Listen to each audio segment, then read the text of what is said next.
आज ये कहानी सुनने के बाद आप हर काम को पूरी ईमानदारी और मेहनत से करोगे, या कह लो कि ये कहानी आपको मजबूर कर देगी पूरी ईमानदारी और मेहनत से काम करने के लिए। ये कहानी एक गांव के लड़के की घर की मजबूरी और पैसों की वजह से वह दूर शहर काम करने के लिए जाता है ताकि वहाँ से कुछ पैसे कमा पाए, जिससे उसका और उसके परिवार वालों का खर्चा पूरा हो पाए। वह लड़का काफी दिनों तक काम की तलाश करता है और आखिरकार उसे काम मिल जाता है। वह लड़का अपना सारा काम पूरी ईमानदारी और मेहनत से करता है। ये देखकर उसका मालिक खुश हो जाता है। अब 6 महीने तक ऐसे ही चलता है। 6 महीने बाद वह लड़का अपने मालिक से कहता है, अब मैं कुछ दिनों के लिए वापस अपने घर जाना चाहता हूँ।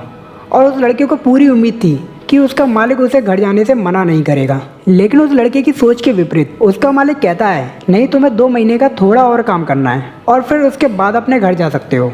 लड़के को थोड़ा गुस्सा आता है, लेकिन वह अपने गुस्से को शांत करके मालिक से पूछता है, बताइए मालिक, कौन सा काम है। उसका मालिक कहता है, हमें एक घर खरीदना है।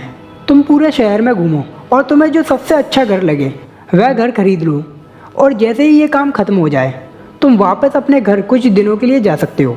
यह सुनकर गांव का लड़का खुश हो जाता है और जल्दी जल्दी घर को खरीदने का काम खत्म कर देता है। वह मालिक के पास जाता है और कहता है, मालिक, मैंने सबसे अच्छा घर आपके लिए खरीद लिया है।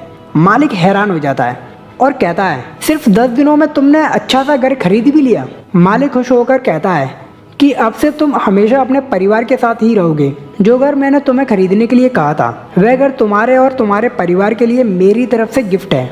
यह सुनकर गांव का लड़का खुश होने के बजाय मायूस हो जाता है और कहता है, अगर मालिक आपने मुझे पहले कहा होता कि ये घर मेरे लिए खरीद रहे हो तो थोड़ी और जानकारी प्राप्त करके इससे और अच्छा घर खरीदता। मालिक ने कहा, मैंने तुम्हें 2 महीने दिए थे और 10 दिन में खरीदकर तुमने अपना नुकसान किया है। इसी तरह जिंदगी में भी हमारे साथ यही होता है। कहानी में जो मालिक था वह असल में वक्त था, और हमेशा वक्त जाने के बाद कहते हैं कि अगर मुझे पता होता तो मैं इससे भी अच्छा कर देता। इसलिए आप अभी जिंदगी में जो भी कर रहे हो उसे पूरे जुनून और मेहनत के साथ कीजिए।